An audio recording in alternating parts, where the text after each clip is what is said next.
નમસ્કાર, હળદ તાલુકાના જે દેરી ચારડા ગામે અમે આવી પહોંચ્યા છીએ મહાશિવરાત્રીની અહીંયા અમે લાઈવ ટેલિકાસ્ટ એટલે કે કવરેજ કરવા માટે આવ્યા હતા. હું છું પ્રકાશ ડામોર અને તમે જાણો જ છો મને. તો દેરી ચારડાનું જે મહાશિવરાત્રી રાખી છે તેની શું વિગત છે, શું ઇતિહાસ છે અને કેવી રીતના આ જે પરંપરાગત કે કેવી રીતના જે આ મહાશિવરાત્રીનું આયોજન કરવામાં આવે છે દેરી ચારડા ગામના લોકો અને એક વડીલ અમારે સાથે જોડાયા છે તેમની સાથે વાતચીત કરીશું કે સમગ્ર ઇતિહાસ જાણીશું. શું આ પરિસ્થિતિની અંદર આ પ્રોગ્રામ કરવામાં આવે છે તે વિગત જાણીશું. શું નામ છે તમારું? મારું નામ રણછોડભાઈ નરસાભાઈ ગમાર. જી, આ જે મહાશિવરાત્રીનું જે આ પર્વ જે અત્યારે તમે ઉજવણી કરી રહ્યા છો, આનું શું વિગત છે, શું ઇતિહાસ છે, કેમ ઉજવણી કરવામાં આવે છે તે જણાવશો. અમારા જે રેસાડા ગામના સીમાડે એક કિરમોલ કરીને ડુંગર છે, ત્યાં એની સ્થાપના બહુ પૌરાણિક સ્થાપના છે. અને અમારા ગામની અંદર એક વણઝારા એટલે ભાટ રહેતા હતા અને અમારા ગામ લોકોને બહુ હેરાન પરેશાન કરતા હતા.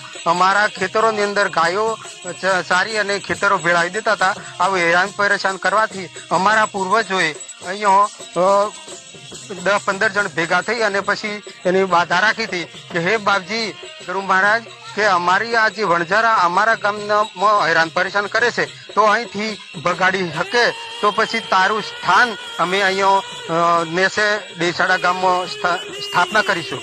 પછી આ લોકો બાધા રાખી અને ખરેખર એ પ્રમાણે એ દિવસે વાઘ થતો, ભંભરીઓના ઉપર પડતી અને કુંવારી કન્યાઓ થઈને ડેરાની પાકળ ફરતી એમ કરી અને વણઝારા આઓથી ભાગી ગયા, કાઢી મૂક્યા. ખરેખર એટલે આ જે ઘટના ખરેખર સફળ થઈ એટલા માટે અમારા પૂર્વજોએ અહીંયા આ ગુરુ મહારાજની સ્થાપના કરી અને પછી એ લોકો વર્ષો સુધી પૂજાપાઠ કરતા જ હતા. પરંતુ હવે અમે લગભગ અમારું ડેરસાડાના યુવા મંડળ છે એ યુવા મંડળ 10-15 વર્ષથી અમે દરેક લોકો ભેગા કરી અને એમને ભોજન વ્યવસ્થા કરીએ છીએ અને રાત્રે મહાશિવરાત્રી તરીકે અમે એનું ઉજવણી કરીએ છીએ. જી, જણાવશો કે આ કેટલા વર્ષોથી તમે ઉજવણી કરો છો આ મહાશિવરાત્રી?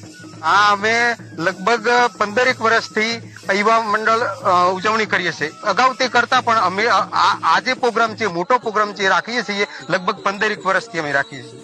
આ આયોજન માટે કેટલા લોકો જોડાય છે? કે અહીંથી ગામના જ લોકો જોડાય છે કે પછી બહારની કોઈ પબ્લિક જોડાય છે આ મેળા? હવે એવું છે, અમે જે મંડળ છીએ એ અમારા ગામના જ છીએ, પણ અહીંયા જે આ પ્રસંગનો લાભ લેવા માટે બહારથી પણ વસ્તી આવતી હોય છે.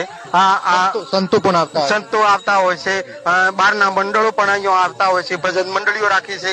આખી રાત અમે બેઠક કરીએ છીએ અને સવારે જ અમે અહીંથી ઉભા થઈએ છીએ. સમગ્ર માહિતી આપવા બદલ આપનો ખૂબ ખૂબ આભાર. દોસ્તો, આજની ખાસ રિપોર્ટ સાથે હું છું પ્રકાશ ડામોર. ધન્યવાદ.